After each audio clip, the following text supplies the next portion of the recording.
So the penalty incident, gentlemen, are we agreed, or do we have a split panel here? I think it's a little bit in the soft side, but I do believe he's put pressure on Zaha and he's felt the pressure and he's gone down. It's a penalty. In my book, it's a penalty. As soon as he gets in front of... It's no simulation. As soon as he's in front of Sterling now, he can't afford contact at all. At all. Because he's trying to cut in here, Andy, isn't it? Yeah. And then Sterling... It's a penalty. He bundles him. Raheem Sterling's penalty he got against Arsenal. Yeah. He bundles like him. that. He bundles It's a penalty. As soon as players get in front of players now in the modern game, you talk about are they deceiving referees? As soon as Zaha feels the pressure of Raheem Sterling there. Yeah. Well, you can see him actually make the push, can't you? Yeah, the right arm comes out there. And as soon as he feels that, Zaha, there's no doubt in my mind if Wilfried Zaha wanted to stay on his feet, he could have done. But you know what I hate, Andy? I hate players celebrating the award of a penalty, because at that point, nothing's happened. Yeah. And here's poor penalty. Proof of that, isn't there? Poor penalty. Why don't they pass it in the corner? One of the corners.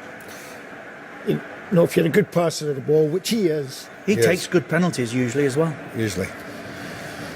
But you see at the end, just after that, Jason Punchin was looking back towards his own goal and he turned round and the ball was coming in, he got involved in this, which has resulted in both of them being carried off. It's quite extraordinary. 4 players now have been carried... Well, 4 players went off we think potentially could be really bad injuries. That's a poor tackle. That's a shocking tackle. It's a red card. That's a sending off. We got booked, so they won't be able to revisit it again. The referee is deemed to have judged it. I wonder what Benteke's thinking. I could have taken that. Well, do you know what? For half a minute I thought, would they be brave enough to send him up? Yeah. But he put his right down the middle, didn't he, the other week? And they were both very similar. He would need to be of the same stature as Stuart Pearce to do that. Benteke. Having missed in a World Cup finals, go and take one at Wembley in Euros. You'd need to be a strong character, wouldn't you? Got to be. But it was always fascinating. I mean, it wasn't a classic football match, but you just always felt there was something in it all the time. You know, City were far from their best, and we got from Palace a real Roy Hodgson type performance. Really well organised, really well disciplined, defended well, made lots of good blocks, and then the other end, just occasionally, they looked a threat. Well, that's the record gone. No straight 19 wins for Manchester City, a record held by Guardiola and Bayern Munich. That will continue to cause debate and for a good deal of time. If you're a City fan, then probably justice finally done. If you're a Palace fan or a neutral, what was he thinking? Love that. Absolutely love that. More in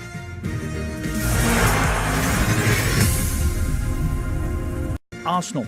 Arabic coverage on 2. English language here on beIN Sports 11. Andy Kerr will be in this seat. I think Alex is back, and Ian Rush will be here as well for the second of our games today. You back, Alex? Yes. Good luck. Thinking about Happy New Year. No resting today, Alex. Yeah. Palace will look back on another really good chance, I would have thought. Andros Townsend. Oh. What an opportunity that was to create himself a little bit of history as well. He could have controlled it. And we see the build-up here. Benteke does a good contribution. And everybody misses it. Look, he could take a touch. He's panicked, hasn't he? Whether he thought there was in... He's all alone. Zaha does all right. He should be aware that there's nobody behind him, and he can just take that little touch, compose himself. Does he go with the wrong foot? Could he not sweep it in with his I don't right? think so. I think it was the right foot. I don't think. Whatever the favoured. I think it was right there. Where if you were right-footed, you want to hit it with your right. If you're left-footed, well, it was his left, wasn't it? Yourself up. It was his favourite foot, but a little controlled ball, and then. I just think they had 2 unbelievable opportunities to win the game. You've got, and both times, neither player, him in the penalty, Townsend in the penalty. Neither of them struck the ball with any conviction. Bigger picture, we saw Newcastle United set up very differently. In fact, how he got away with that, Benitez, I'm still not sure. But I think it was 37 minutes before a Newcastle player touched the ball in City's penalty box the other night. He nearly got the outcome he wanted, but ended up getting beaten. Roy Hodgson's gone the other way and taken them on. Well, and nearly got the outcome he wanted. I think he dropped off, didn't he? He dropped off. But what Palace had and what Roy had, he had Zaha, pace, Townsend, who didn't get involved.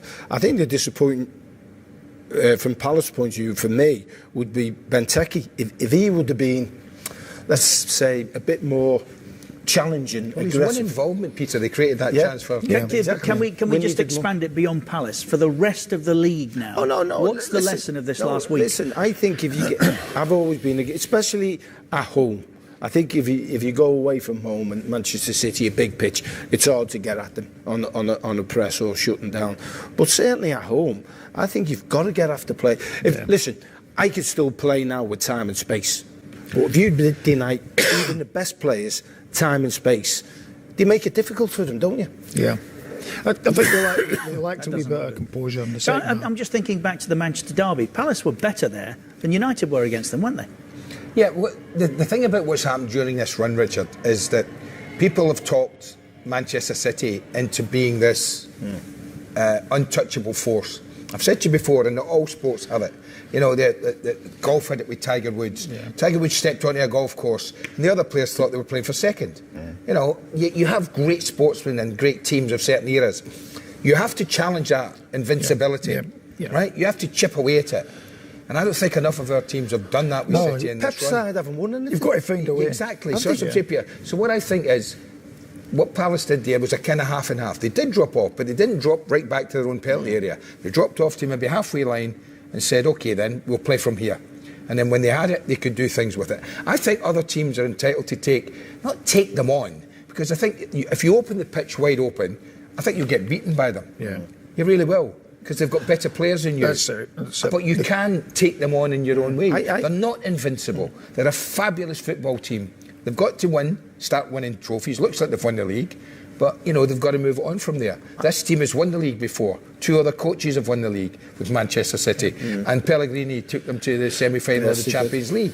So he's got all those things that they've got to do, this team, before the rest of us will start to say they're special. They're a very good football team, but don't put them up there that they can't be beaten before you even go on the Do football you remember pitch. early on in the season when Liverpool played against them? Yeah, Till the that sending first off. 25 minutes. Yeah, Very good. till the sending off. I tell you what, they had City right in the back foot and the sending off. And I thought it was right to send them off. But I changed the game. So you can get after them. Did it really, to that degree, that Liverpool yeah. went on Yeah. to concede 5? Yeah. No, maybe not 5, but Yeah, it but affected us. I've no, seen what teams I'm with 10 saying, win. no, but what I'm saying is that sending off for that 25 minutes, Liverpool That was a as, game. was as good That as was a game. Manchester City, if not better. And And that, it one, hurts that me. sending It off, hurts me saying that that. sending off Changed the whole thing. led to City winning at 5, did it? It left to City winning it. Yeah.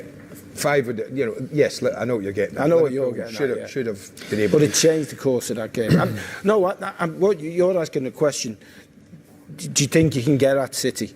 Yes, I think you can. If you're on the front foot and you deny them space, and I still don't think for me at the back, even though I think you can get at them. Especially if the likes of Mangala's playing, I think you can get at them. But what's interesting, John Stones, I noticed on the bench today. So that's good news for City. Yeah. You know, they'll get. Seeing De Bruyne limp away like that The run is is not good. No, that wasn't good. And Gabriel Jesus in tears when he went off. So Yeah. 2 big players for City in the run-in.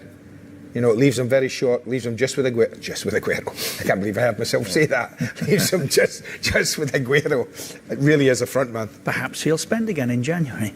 Well, they won't be shy in spending if you know, if it's a cruciate knee ligament injury for Jesus, and I hope it's not, then they might have to spend, because he won't play until Christmas. Well, next here is year. a very good friend of ours at BN Sports, Roy Hodgson. Well done, thanks. Yes, I think very simply, #class act. Good moment. Good Both moment. of them. Yeah. Both. Class acts. Let's give it. Did you say Josie and Pep sitting there? Just going to ask you that. Yeah, I don't think so. Or Sir Alex and Rafa. Yeah, no. But that was a nice touch. Incidentally, breaking today, Ashley Young has been charged with violent conduct. Was it that? There's an argument as to whether that was the case, but for that, he has been charged with violent conduct. He's got until 5 o'clock UK to accept or appeal. So that's 3 games. And Kyle Norton has also been charged with violent conduct after this at Watford yesterday. treading on an opponent, and that's what started the fracas. There. We wondered yesterday, didn't we? Didn't quite see all of that in its entirety, but it's in there. There. Yeah, I'd like to defend Kyle Naughton, but I think when you see the ball go to the right and he comes chasing to the left, about 6 feet away from it, I don't think he's got anywhere to go. He doesn't look very guilty, does he? You know, just slips away with his head down. For the look his face, holding the head down. Both will be spending quite a bit of time early in the new year. Punchin booked today, but had he not been, I think he might have expected to. I think if he hadn't been booked, Richard, and they would have asked John Moss, and he would have said, "I didn't see it." If he hadn't booked him. In fairness to John Moss, it was a great break, so he let play go, and because there was a good chance they were going to score, but he came back, booked Punchin. And he could have sent them off. He could, and it's he not really nice. could have sent them off. But isn't that one of those you're always talking to me about? Take one for the team. That's City breaking, and Punchin's gone there to stop that attack, hasn't he? No, he's got the ball away. I think that's a really poor challenge. But in Punchin's mind, he's looking to stop that attack, isn't he? No, I think he's got the ball away, mate. But it was a horrendous tackle. When you say take one for the team, I'm talking about pulling him back or something like that, or or giving a foul away. I'm not talking about half of them in two. Well, that's a tactic a lot of them use, Andy, isn't it? Stop the game. I think the ball's away. Before they get in the other half, stop the game. I think that's a real poor challenge. Away. Oh, it's a red that. It's a just a bit of a savage tackle. Well, he's injured himself, Punchin, so perhaps. Yeah, which nobody likes to see, and it's also Roy Hodgson suggesting Scott Dans is as bad as we think it probably is. Yeah, cruciates probably. It's extraordinary to see 4 players stretch it away like that today. Extraordinary. Yeah, Jesus looked bad. It looked better for De Bruyne as they were walking him round the touchline. That might be his ankle. Looks like that could be the ankle. Yeah. So they might just be getting to moving again. But that would be positive that he's walking with some help at the moment. Probably not fit for 36 hours from now. So Arsenal yet to play. From what we've seen in this round of 20, what conclusions can we actually draw, do you think? City are beatable? Yeah. Swansea are going to make a fight I think there'll still be some surprising results.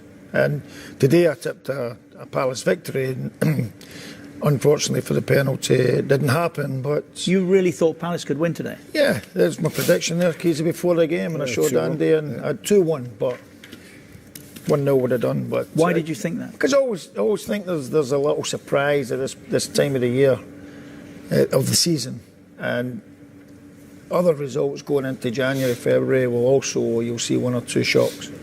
This is a tough time teams for, can beat the top footballers. teams. I think Pep will be looking forward to the FA Cup, I think, coming up in, a week's time, 10 days' time? He'll be looking forward to that because he definitely will rest, I think, a load of his players. Because he will have found that, the likes of De Bruyne hasn't missed a game this season. Well, I don't think he would have played even if he was fit. People like that, they missed Silva, they need to get him back. So there's 1 or 2 little things happening around the City side now. You just think, just upsetting them a little bit, upsetting what was a beautiful working machine, Fluent. almost. Yeah. So 1 or 2 things now. The Silva problem he has, the personal problem, he's not available. The De Bruyne injury, the 2 most creative players, probably the 2 best players I've had this season. I think Silva's a massive miss. Massive miss. When he keeps things going, he's got an imagination. You make a run, really, and he sees it, doesn't he? Brilliant. Incidentally, as I said the other night, despite the social media speculation, David Silva is not unwell. There are genuine family issues that he has had to attend to. And as regards the regularity of the games, and both Roy Hodgson and Pep Guardiola, I'm sure today, aware of what comes next for their teams, the Metropolitan Police in London have done both West Ham and Tottenham a big favour, haven't they? Massive favour. The game was scheduled for... today. Was it today? I think so. Yeah, earlier on today. Yeah. And they've told them that they couldn't play it today. So they certainly West Ham have had a week off. A week at Christmas, New Year is unheard of in English football. Unheard of, unless it snowed and teams don't play and it's been inclement weather. But they've done them a very big favour. David Moyes will have had a really good week with his team, wouldn't he? Yeah. He'll have had a fantastic week, David, at a time when he thinks he wouldn't get it, to work on a few things. And Tottenham as well, just to recharge their batteries. I haven't heard much about that decision. It doesn't strike me as being what is fair. Fair is generally getting your own way, isn't it? But it's not quite fair on the rest, is it? Is it something to do with being New Year's Eve? Everything, I think, to do with it being New Year's Eve. But it nevertheless is not quite right that the rest are under this intense pressure, and those two have got away with it, is it? No, it's very unusual. It is unusual. But I listen, think circumstances, it's just one of these. we know there's a massive call on the police in London today of all days, massive, and I think they'll be stretched to breaking point, and that's probably why you have to commit an awful lot of policemen to a Premier League football match, and I think there were other priorities going on today. And I think they're all at the firework display for New Year's Eve, aren't they? There's big security issues. But they'll take advantage of it. Maybe they won't.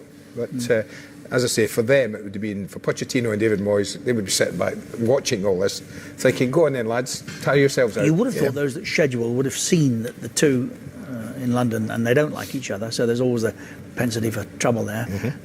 We're meeting today, sometime previous, but anyway, Mourinho didn't escape heavy criticism today. Is there a slight change of opinion, do you think, amongst Manchester United fans? In terms of whether he can do the job or should be allowed to continue to do the job? Listen, For the first time, I've started to see United fans saying, enough. Well, if you look at the league table, there are too many points behind Manchester City for Manchester United's fans' sake. Let's get that right. But the third in the league. I think the manner in which they're playing the football is a big concern to Manchester United fans I know back home, because like we've spoken about the lads, there's certain clubs you have to go out there and play with style. Now, when I've watched Manchester United this season, that hasn't been there, and they've got a few results early on. It went well. I think they had a good start in terms of the fixtures they had to play. Scored a 3-4. Champions League, excellent did well, programme. But the way they're playing at Old Trafford, the way the Derby game went against Manchester City, where I think it got lost in the after-match headlines. I thought Manchester City were by far ahead of Manchester United. I think that's kicking in with Manchester United Palace, fans. as I said, caused City more trouble today than United did in that game, didn't they? I'll give you that. So that's a concern for Manchester United fans. And at the end of the game against Southampton, they reacted with boos. Well, the people that were there, because it was half empty, and it was 0-0, and it only takes a second to score a goal, but they've all gone. So that tells you something. Or to miss a moment of history, as was the case at Crystal Palace Yes. today. But nevertheless, Roy Hodgson delighted with a point, as he said, he would have taken happily at the start of the game, but 3 was in the offing there. Thank you to Peter. Alex is back with Ian Rush and Andy Kerr for our second live game of the day, which comes up from the Hawthorns. It's the Baggies and Arsenal on air at 1900 Mecca. Arabic coverage on 2, English language with us on 11. Whatever else you do tonight, stay safe, have a very happy New Year, and we'll look forward to seeing you tomorrow. January the 1st? Yes. When is that? Oh, it's tomorrow. For another very big day. Have fun.